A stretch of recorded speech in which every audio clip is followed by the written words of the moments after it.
आसंतु आज आम उषुना चावल नेकी एक हेल्दी जलखिया करवा जहाँकि पूरा स्पंज ही बनी खायापी बहुत भल लगी था।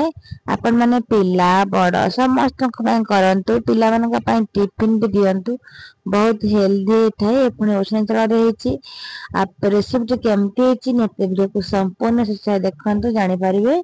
आज जब वीडियो भल लगे please like comment share subscribe करेंगे।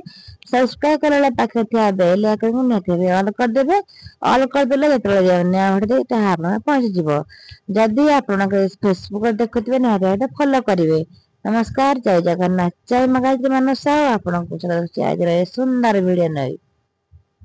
प्रथम देखो चावल को मुझे भिजई देखो उष्ण चावल आपको राति सारा भिजई दे बहुत बढ़िया बतरब नचेत टी उषुम पानी निहत भी 3-4 घंटा भिजेबे।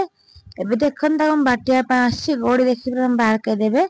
एबे देखो से जार रे देदेली नहीं दही गोटे कप जो कप रे चावल आपिकी नहीं गोटे कप से कप रे गोटे कप दही नहीं उभय को देवे देवे बाटी देवा पूरा पे चिकन कर बाटी देवे।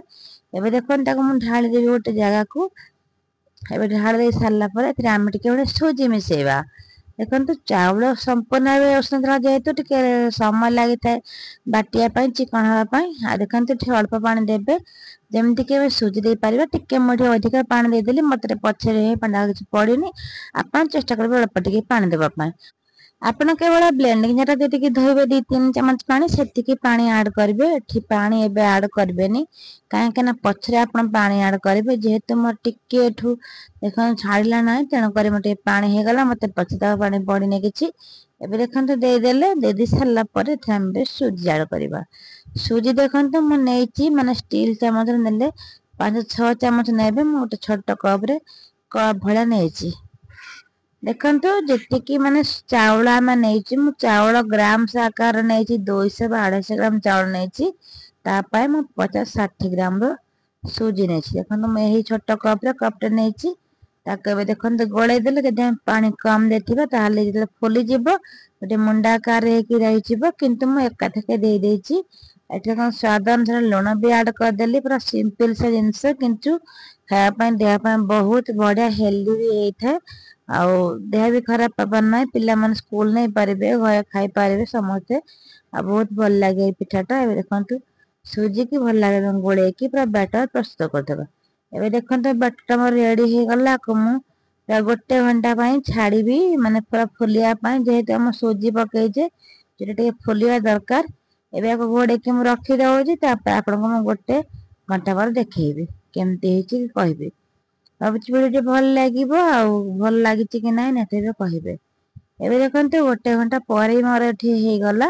एबे देखो बैटरटा मोर एतिक रहा दरकार आम जो केकटा पिठाटा करवा बैटरटा एतिक रहा दरकार जदि यही समय जिनस फुलिकी पानी पूरा सोकर नहीं ये अल्प टिके 2-3 चमच पानी देवे जमी बैटरटी एतिक ही रहिबो।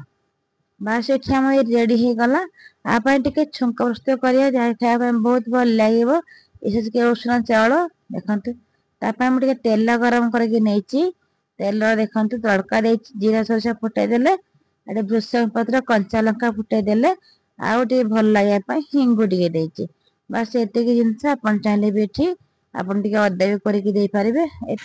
एबे देखो आम जो प्रस्तुत करते तड़काटा से तड़का को लेकिन सांगे सांगे आपरे आप चाहिए बुट डाली बीरी भी फुटेकी दे पारे जहाँकि बहुत भल लगे किंतु मुझे सब किसी जिन देनी खाली बस एतिक नर्माल आकार कर देखते भल भाव मिक्स करदे गोड़ेदबा। एबे गोड़े सारा पर आम किंतु ये देखो माने बेस किसी तेल दरकार केवल तड़का तेल देचे किसी तेल ना केवल आम गोटे केक टिन जेको रस जगह नहीं पारे मो पाखे तो केक टिन ना गोटे सिल्वर जगह रखी जहाँकि मुझे केक तैयारी सब बड़े आ बहुत बढ़िया से जाए तेणुक मोर रेडी भी हो जाए। देखो आउ टे भल लगे फुलिया जेहेतु आम इनसुट करे ये खाଇବା सोडा कि इन पकई पारे इन हेल्ले हाफ चामच देवे आ सोडा हेल्ले भी हाफ चामच देवे। देखो खाଇବା सोडा मुझे हाफ चामच देकी गोले देले ये रेडी हो गला। एबे देखो ये भल भाव गले सारे इन कि सोडा पकड़े बेस समय बाहर रखने सांगे सांगे पिठा करेंगे। देखो यही जगह मुझे तेल टिके भल ग्रीस करदेली। ग्रीस कर सारा पर से बैटर प्रस्तुत कर ढाल कि देखिए सब जो जगार ने तार हाफ ने कहीं ये सब फुल फुले भर हो तेणुक सब फांका रखिक जिनस करेंगे। अब देखो ग्रीस हो गला ने बैटर के आम ढालीद देखो मुझे ढाली देली के सुंदर भाव स्टीम करवा। आगर मु कड़े पा गोटे ग्लास देखिए बसई आपण बैटर मैंने अधिक कर कम कर अनुसार पानी देवे। आप गोटे ग्लास जगह भी 2 ग्लास पानी दे पारे।